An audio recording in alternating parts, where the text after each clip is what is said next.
The origin is coming from, I was actually just searching for a proper title for the compilation, and I had a couple of ideas floating around in my head, and the more and more I thought about it, the more I thought that the second wave would be very, very much appropriate in a sense that it really nails what I was trying to convey or to bring across with the compilation, because this is actually all the bands that are being featured on the compilation. They are the second wave, goth rock, post-punk, guitar wave, whatever you would like to call it, bands that came up in Germany.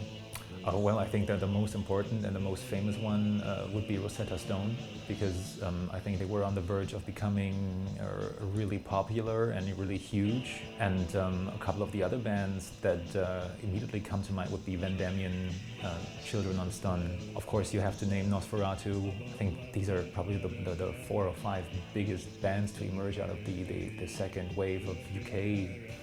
I think that's an interesting question because on the one hand, I think there weren't not that many differences because a band like Rosetta Stone, of course, were really into the old Sisters, really into the old Mission stuff. And they were kind of trying to update their sound to make it their own. Same goes for a lot of the German bands because maybe I think 80–90%, the vast majority of all the bands, they were mostly influenced by this holy trinity of goth rock of the 80s. It's like the Sisters, the Fields of the Nephilim, and the Mission. And that is where I see the biggest similarities. On the other hand, the biggest differences between the second wave in the UK and the second wave in Germany, that the second wave over here also included the rise of bands like Project Pitchfork, Deine Lakaien, even Das Ich, Goethes Erben, you know, bands that really got their break in the early 90s. And all of a sudden, these German bands started to influence bands from the UK. So it was a turnaround in a way of bands being influenced by each other.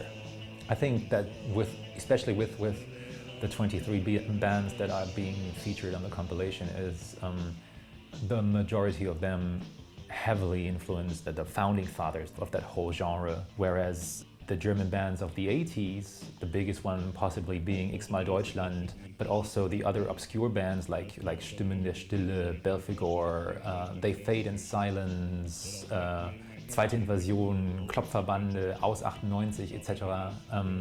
They were, of course, not influenced by bands like the Sisters or the Fields or the Mission, because they were simply either not around at that point in time, or their recognition wasn't that big over here in Germany. Going back to your question, I think that the second wave bands that are presented on the compilation are mostly influenced by the big UK bands, you know, the Mount Rushmore of goth rock. If you take The Cult in it with the other 3 bands that I already mentioned, they were like the major and main influences on 90% of the bands that are being featured on the compilation. Oh yeah, absolutely. I mean, I think that one of the biggest factors that came into play at that very point in time was the German reunion. It was the time when the Berlin Wall was torn down, and all of a sudden it seemed like there was an endless amount of possibilities. All of a sudden there was this demand from former East Germany to see bands that were already more popular in West Germany. All of a sudden you had the chance of doing a proper Germany tour. All of a sudden new promoters, new bands, new parties were popping up left and right, and it was a tremendous time to be a part of, because it was probably one of few times in my personal life where you could tell that something significantly positive was happening with the wall being torn down, with the Cold War being ended. There was a very, very positive vibe around, which is of course probably not what you would expect to be having a huge influence on dark music or on sinister music, but it was very helpful in creating the right infrastructure for these kind of bands. Also with a nationwide magazine like Zillow becoming very, very popular, and all of a sudden You had like an outlet with the magazine, you had like loads and loads of venues to play live in, you had loads of events you could go to. It was like probably the most interesting time for that scene because it was still pretty much DIY and innocent before the infrastructure became too professional. So I think these were like the most important like sociological and economical reasons that came into play back 25 years ago.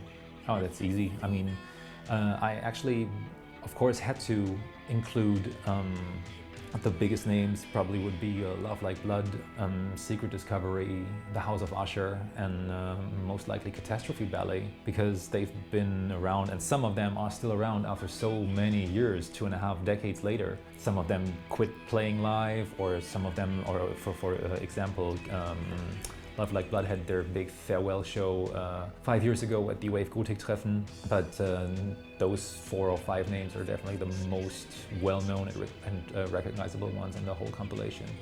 I think that a band like The Attainment of Nirvana, you gotta love the cheesy sounding 90s names, right? Is probably one of the bands that most likely not that many people have heard of because they only would put out one cassette demo in, I think, 1991 or even 1990. I always liked their sound. It was really heavily Leeds influenced, but although the sound quality of course isn't the best, I think their song is still really catchy even up to this day, and it showcases a different side of sound on the compilation that is really important. On the other hand, another favorite of mine is a band called Funeral Address. Again, really cheesy name, with their song Destination Brain. And even when they were still active, they have never been popular. They belong into the upper echelon of probably the most obscure late 80s, early 90s bands in Germany, and they're definitely worth to be checked out. As well as Elephant versus Bromley, another really strange name. They were like 2 brothers from southern Germany who just released, I think, 2 demo tapes and a few compilation tracks here and there. And their track, which is also the opener for the whole compilation, is one of my absolute personal favorites that I've spun already for the past 20 years. And it has never been like properly re-released, so it was about time to have it neatly remastered and on a new release for hopefully also new people to discover.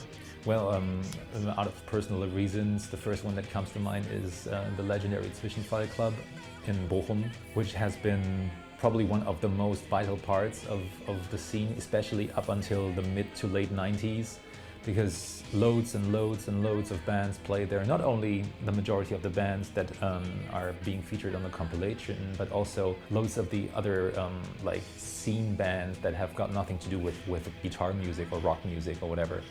Then if you take like reunited Germany into consideration, it was mostly promoters like Solid Luna or Moonchild in Leipzig who put on shows for a lot of these bands that are being featured on the compilation. The return of the Living Dead Party at the Markthalle Club in Hamburg, which is still around today after more than, I think, 27 years. It's like the 26th or 27th anniversary this year. They did a lot back then to promote these bands. Even a club like the Melodrom in Kaufbeuren in Bavaria was very instrumental in getting names of these bands out there. It was one of the few places where even at least a couple of the songs were being played in clubs for people to dance to. Oh yeah, definitely. I mean, Love Like Blood were scheduled to play at the very first one, but then dropped out, I think, due to personal reasons, but then played at the second one in 1992. Then again, a band like Sweet William, who are missing on the tape compilation, I would have loved to have on it. They played at the very first one. And even going back to your question from early on, loads of that, it was not only like second wave bands from Germany, but also second wave bands from the UK that played, I think at least in the first 4, 5, 6 years of Wave Gothic Treffen, bands like Children on Stun, Vandamian, Corpus Delicti from France, Nosferatu, they all played there. So yeah, it was definitely an influence there, especially taking into consideration that nowadays they have like 180 to 200 acts playing there per year, whereas in the early to mid 90s it was like between, I think, 6 at the very first, or 7, up until maybe 15, 16, up to 20 at the max in 1996. Yeah, I agree. Especially when looking back, it was mostly a revival of death rock, or even bad cave, if you would like to call it. Although I hate using the term bad cave as a term for a style of music. Back those days, it was mostly a resurgence of American bands, death rock bands, and on the other side, the glammy UK bands. It wasn't like a revival for goth rock or anything, or for post-punk. That really happened a little bit later on. What was different back then is mostly that it was probably the last time that you had like the influx of a whole new generation of listeners for this kind of music. All of a sudden at our club, we had 18-year-olds, 19-year-olds dressing up in torn fishnets for the first time, wearing mohawks and I don't know, very, very colorful outfits. But what also came into play was that it wasn't just a means to celebrate bands of yesteryear and bands that have no longer been in existence. It was also a very important time because all of a sudden you had new bands that became really, really popular in a rather short amount of time in this scene, with most of all, I think, Cinema Strange, who spearheaded this whole movement. Because if you ask me, without them, there wouldn't have been this revival. Yeah, but I don't even think it was a resurgence in popularity. I think it was the very first time that they became like rather popular in their entire career, because they were around at the exact right point in time. It was just meant to be. They wrote the perfect songs for the perfect time. So, and they're very, very good people. Tom of Murder's Registry is a very good friend of mine, even up to this very day. Pagan Love Songs was basically an idea that my brother Ralph and I had when we were actually talking about quitting. We actually fancied the idea of basically stopping everything that we were doing, DJing, putting on shows, because from the early 90s on up until 1998, put on shows with all kinds of bands. We even promoted shows for a band like Suicide Commando back then. But we also, our parties were like very diverse in the way different styles were being mixed, because that was the way we grew up. We spun Fronto for Two as well as Dead Can Dance. We spun Christian Death alongside the Sisters, and I think we were also the very, very first ones to probably introduce what is nowadays being called minimal wave. For us, it was minimal electronics, minimal electronic. We were the first ones to do a regular party just for this kind of obscure sound in 1994 over here in Germany. But we really like to mix everything. And all of a sudden, the popularity of future pop, of bands like V&B Nation, Pop Tugma Berserk, Covenant, and so on, we had the feeling that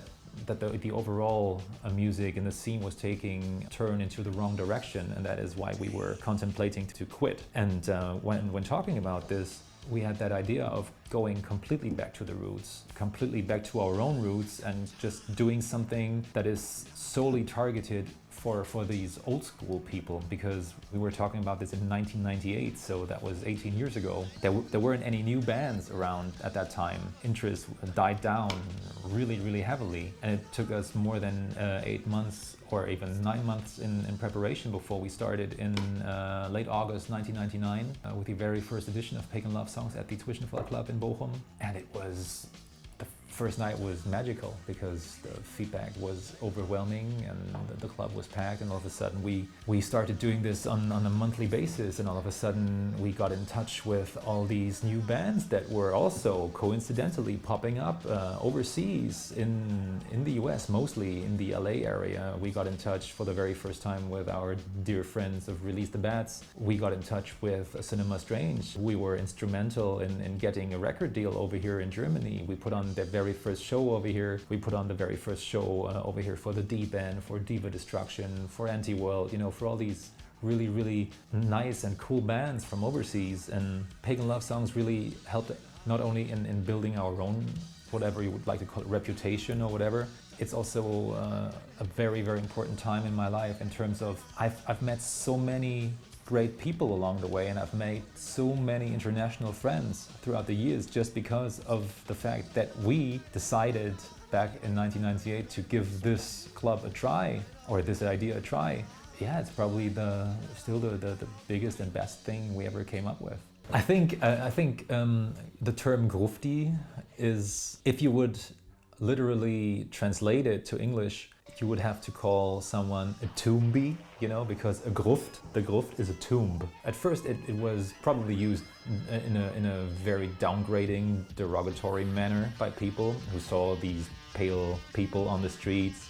To me, the proper German grufti back in the day was like having this kind of the Robert Smith hairdo, and like pantaloon, baggy pants, you know, the really wide pants with shirts and heavy crosses, and the pikes, the winkle picker shoes, being with very pale makeup and everything. That is, to me, that is the way that I grew up with gruftis, because there were a lot of gruftis in the small town that I grew up in. I think, especially for the late 80s people, I think the most important bands over here in Germany were The Cure, Depeche Mode, the early Depeche Mode, when they were still darker, you know, doing all the black and white videos with Anton Corbijn, the Sisters, of course. But also acts like Anne Clark was very, very popular over here in Germany. Then again, of course, The Mission, The Cult, all these bands. It's something that some people tend to forget, is loads of these bands that I just talked about had like really, really big record deals with huge companies. I mean, not all of them, but a lot of them were signed to major labels, which also, of course, mean that at least their records were easier available than the underground stuff. So, of course, it was way easier to get like an album of the Sisters of Mercy or a Cure album in your regular record store, even if you were in a small town, than getting like some obscure vinyl stuff from the UK or the US or even from the German underground. In the late 80s, there was no infrastructure yet.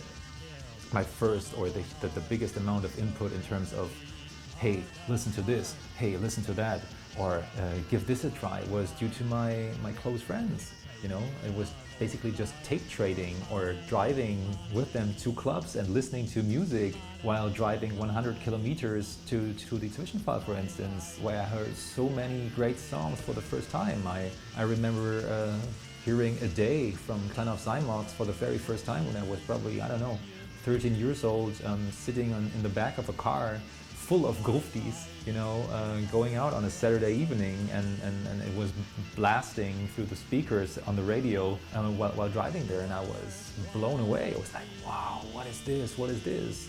Oh kid, this is the Klein auf Seymour. I can borrow you the album. And of course I got hooked, you know. That was the way it went down.